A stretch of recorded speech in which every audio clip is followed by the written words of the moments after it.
Hola, ¿cómo estáis? Hace más de 5 años publiqué en La Llave un vídeo en el que os daba una serie de consejos para actuar en caso de una catástrofe de dimensiones globales. Consejos que permitirían no solamente salvar tu vida, sino la de los tuyos, la de tu familia, cómo actuar, plan de huida, cómo evitar los colapsos, cómo no quedarse atrapados ante una catástrofe. En aquella parecía aventurado, parecía que uno fuera un loco por plantear un plan, por tener una estrategia en caso de una catástrofe global. 5 años después hemos asistido a cosas que en aquella época, cuando publiqué el vídeo, eran impensables. Tan impensables como someter a confinamiento a prácticamente un planeta. Situaciones como ver que volcanes dormidos despiertan de repente en islas turísticas paradisíacas, o ver cómo la capital de España es inundada de nieve como si de una estación de esquí se tratara.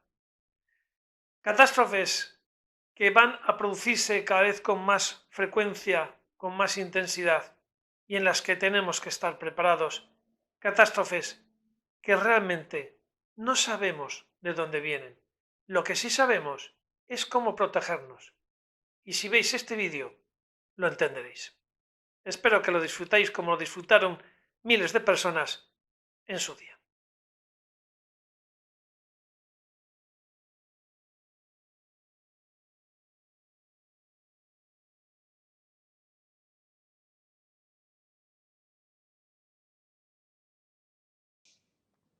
Hace escasamente unos meses, veíamos con asombro cómo el gobierno alemán alertaba a sus nacionales sobre una posible catástrofe indeterminada y daba una serie de pautas y consejos para actuar ante ella. Es más, animaba a hacer un acopio de agua, alimentos y dinero en efectivo para salir airoso de la catástrofe. Sin embargo, esas medidas, más que una solución, son una condena, ya que de llevarlas a cabo, el resultado final sería nefasto. ¿Se han equivocado las autoridades alemanas o realmente buscan un resultado distinto al que predican? Esto es, la llave. No es la primera vez que el gobierno alemán anima a la población a protegerse ante una catástrofe. Lo hizo hace meses y hace pocas semanas insistió de nuevo, esta vez en la página del Ministerio de Alimentación. Y no es el único país. Reino Unido y Finlandia han hecho lo propio. Y lo han hecho en recientes fechas. Por tanto, la amenaza está ahí. Pero ¿son buenos los consejos que nos dan para protegernos? En el caso alemán es curioso, dado que los consejos que daban son cualquier cosa menos útiles. Recomendaba una serie de medidas que, de llevarlas a cabo, podrían suponer serias trabas a la supervivencia. Paso a analizar algunas. Acopio de agua, de alimentos y de dinero en efectivo. Puede que esto sea lo primero que se le pasaría por la cabeza a cualquiera que quisiera enfrentarse a una catástrofe, cualquiera que no tuviera unos mínimos conocimientos de supervivencia. A no ser que este mensaje no sea para la población en general, sino para ciertas élites. Yo os digo por qué. Hacer acopio de agua y víveres para 4 personas y un mes requeriría de cientos de litros de agua y kilos en víveres, algo que solo serviría si tuviéramos un búnker. De lo contrario, sería una pérdida de recursos en el mejor de los casos, y en la mayoría de ellos, un lastre. Ante una catástrofe natural o un ataque masivo de la población, lo que necesitas es una construcción subterránea que sea capaz de filtrar el aire, evitar la radiación, aguantar grandes presiones por metro cuadrado construido, resistencia térmica, física, bacteriológica, radioactiva, un largo etcétera. Y si no tienes eso, no tienes nada. Por tanto, lo que necesitas en caso de no tener búnker es movilidad. Movilidad y una ruta de escape preparada. Acumular gran cantidad de agua o alimentos en tu casa no te van a proteger de un terremoto, tsunami, ataque balístico o meteorito. Lo único que van a hacer es restarte movilidad, ralentizarte la huida y causar tensiones y discusiones en el grupo sobre si abandonar los alimentos o intentar llevarlos consigo, algo que socavará la unidad del grupo y restará tiempo vital en la huida. Esto es como cuando en el Titanic repartían chalecos salvavidas para todos, mientras que solo unos pocos se subían a los botes, los privilegiados que viajaban en primera. Al repartir los chalecos a los de las clases inferiores, les creaban la falsa esperanza de que se iban a salvar, y así, mientras se repartían los chalecos, no se daban cuenta que las clases preferentes ya estaban dentro de los botes. Por tanto, acumular comida, víveres o agua si no tienes un búnker es como tener un salvavidas si no tienes un bote. Otra de las medidas que aconseja el gobierno alemán es acumular dinero en efectivo, algo poco eficaz en caso de guerra o catástrofe, ya que una de las primeras consecuencias de una catástrofe es que la inflación se dispara hasta límites insospechados. Podríamos incluso llegar a pagar por una botella de agua o una linterna o unas pilas cientos de dólares, o por una caja de antibióticos miles. Como veis, por tanto, las medidas que nos dan los gobiernos son algo más que discutibles. Así que vamos a analizar cómo prepararnos ante una catástrofe. Y lo vamos a hacer con 7 medidas. Primero, infórmate de las posibles amenazas. Todo va bien, no tenemos prisa y no hay amenazas a la vista, así que vamos a aprovechar este margen de tiempo que tenemos para informarnos de cuáles son nuestras posibles amenazas dependiendo en la zona en la que viváis. Si vives en la costa, el riesgo más probable es que ante terremotos, ataques a gran escala o caída de meteoros, el tsunami sea el más probable. Si vives en un valle, las inundaciones, y si vives cerca de una frontera con otro país, movimiento de grandes masas de personas o ataques militares. Y si vivís en grandes ciudades, el riesgo más evidente sería el ataque balístico o grandes atentados. Por tanto, dependiendo de la situación que estéis, tendréis que hacer un mapa de riesgos de la zona. 2. Haz un plan. Ya conoces las amenazas, así que estudia el terreno, tus posibilidades, y ayudado por este vídeo podrás hacer un plan a la medida de salvamento. Dicho plan tiene que ser conocido por todos los miembros de tu grupo o familia y ser ensayado de vez en cuando para detectar posibles fallos o errores. 3. Confecciona una ruta de huida. Si no tienes un búnker, no tienes nada. Tarde o temprano tendrás que huir de la zona atacada, algo que acabarán haciendo todos, por lo que tienes que ser el primero en hacerlo, tienes que estar preparado para ser de los primeros en huir de la catástrofe. Esto te dará muchas ventajas. Esto es tan básico que hasta los animales lo saben. Es muy común ver cómo minutos antes de un terremoto o un tsunami, los animales huyen despavoridos de la zona. Quedarse no es opción y salir tarde tampoco. Hay que estar preparado para huir en cualquier momento. Pero para que la huida sea efectiva, tiene que estar ensayada y sobre todo, tiene que tener muy claro dónde ir. Salir corriendo sin rumbo fijo es caminar hacia la muerte. Por tanto, busca un sitio adecuado, tenlo preparado. Tienes que saber perfectamente dónde ir en caso de necesidad. Y dicho sitio tiene que estar lo suficientemente lejos de la zona atacada para que no lleguen los efectos devastadores, pero no tan alejada como para que nos lleve más de 24 horas llegar a ella. Dicho sitio debe estar lejos de embalses, instalaciones estratégicas, zonas militares o grandes aglomeraciones urbanas. Cuanto más solitario sea el sitio, mejor. La zona ideal, montaña o zona muy boscosa. Una vez localizado el destino, tienes que tener prevista una ruta de acceso. Esa ruta debe evitar autopistas o carreteras que posiblemente se verán atacadas o colapsadas o en muchos casos sometidas a controles militares. Busca carreteras secundarias y caminos transitables.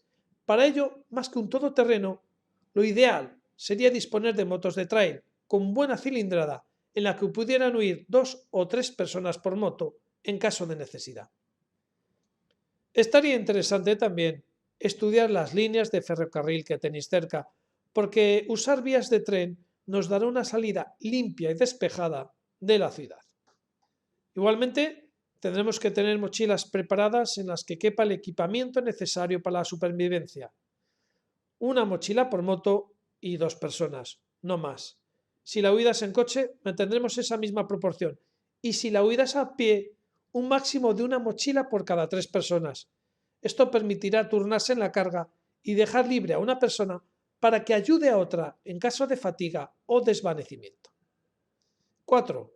Acopio de víveres. Como hemos visto, una huida rápida y limpia garantizará la supervivencia, por lo que aquí no se trata de acumular garrafas de agua o botes de conserva. Lo mejor es tener pastillas de agua potabilizadora para poder consumir agua allí donde la encontremos y no tener que preocuparnos por su transporte. En cuanto a alimentación, llevaremos alimentos secos, sin peso, deshidratados, con alto contenido nutritivo, como pudiera ser la maca en polvo, la quinoa o el alga espirulina. Estos alimentos, además de tener todos los nutrientes, nos proveerán de proteínas y vitaminas. Estos alimentos los utilizaremos como último recurso, dando prioridad a la caza, la pesca o los alimentos que podamos encontrar por el camino, como bayas, frutos, fresas o demás. Igualmente tendremos que hacer acopio de antibióticos, sobre todo antibióticos de amplio espectro, de vendas, antisépticos y analgésicos. Sin olvidarnos de antitérmicos, como pueda ser el paracetamol o la aspirina.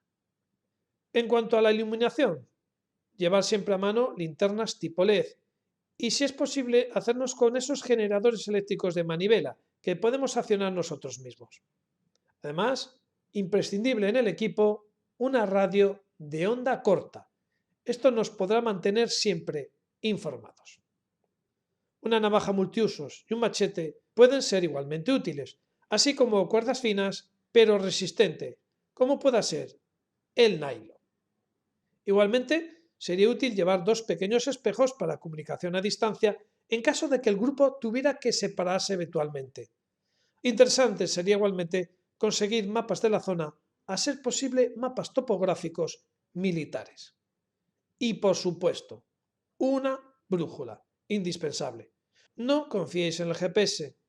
Este puede fallar a causa del satélite. Es más, una simple pérdida de energía en vuestros equipos os dejaría indefensos. 5. Dinero en efectivo. Como comentamos antes, el gobierno alemán en su manual recomendaba dinero en efectivo. Yo no os lo voy a recomendar. Cualquier catástrofe dispararía los precios de los productos básicos. Se prevería una inflación descomunal. El dinero perdería valor rápidamente y llegaríamos a pagar por una botella de agua 100, 200, 300 dólares, lo que nos pidieran. Además, siempre correríamos el riesgo de que nos robaran. Poca gente te robaría una brújula, pero todos te robarían el dinero. La mejor opción, el trueque. O mejor aún, ser nosotros los que pidiéramos cantidades de dinero por los objetos. Por tanto, lo mejor es hacer acopio de objetos pequeños, que no pesen, que no ocupen espacio, pero que puedan ser estratégicos en el conflicto, como brújulas, antibióticos, analgésicos o pastillas potabilizadoras. Hoy día, una caja de ibuprofeno puede costaros un par de euros o dólares, pero ante un evento catastrófico podéis llegar a pedir por ellos lo que queráis, 10 o 100 veces más de lo que os costó. Y en el caso de los antibióticos, la cantidad podría ser mucho mayor. Por eso es más inteligente comerciar con productos de primera necesidad que acumular dinero en efectivo que perderá valor en el mismo instante de producirse la catástrofe. De esta forma, nosotros no seríamos las víctimas de la inflación, sino los beneficiarios. 6. Seguridad. En caso de ataque o catástrofe, nuestra seguridad está en riesgo, y no solo por el evento en sí, sino por el resto de personas que huyen de él.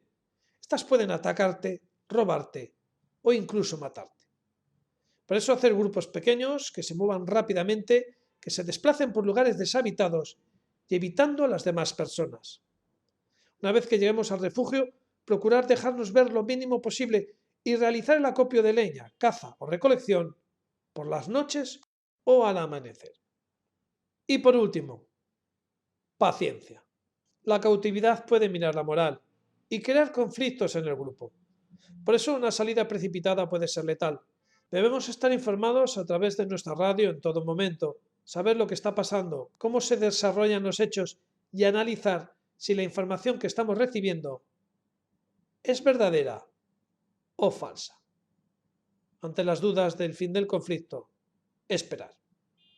Es importante realizar una rutina diaria en el lugar de refugio, limpiarlo, barrer el suelo y si está limpio no importa, se vuelve a limpiar. Cualquier cosa para estar activo. Lo importante es hacer algo y guardar la rutina.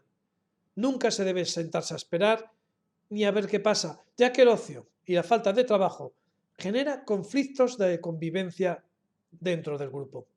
Por tanto, el grupo deberá estar siempre perfectamente jerarquizado y funcionar como una sola voz, sin caer, por supuesto, en posiciones autoritarias, injustas o despóticas. Seguidos estos consejos, solo queda esperar. Este es el esquema básico de actuación ante una catástrofe, esquema que lógicamente tendrá que adaptarse a vuestras necesidades y zonas geográficas, pero que en su esencia os ayudará. Lo que sí que podemos hacer entre todos es ampliar estas sugerencias y conocimientos, por lo que os animo a los que veis este vídeo a que hagáis sugerencias, debatáis, propongáis soluciones en la sección de comentarios. Todo lo que comentéis será bienvenido. Para terminar, espero que nunca tengamos que usar esta información, pero en cualquier caso, nunca se sabe. Más información, más datos, más novedades, como siempre, aquí, en La Llave.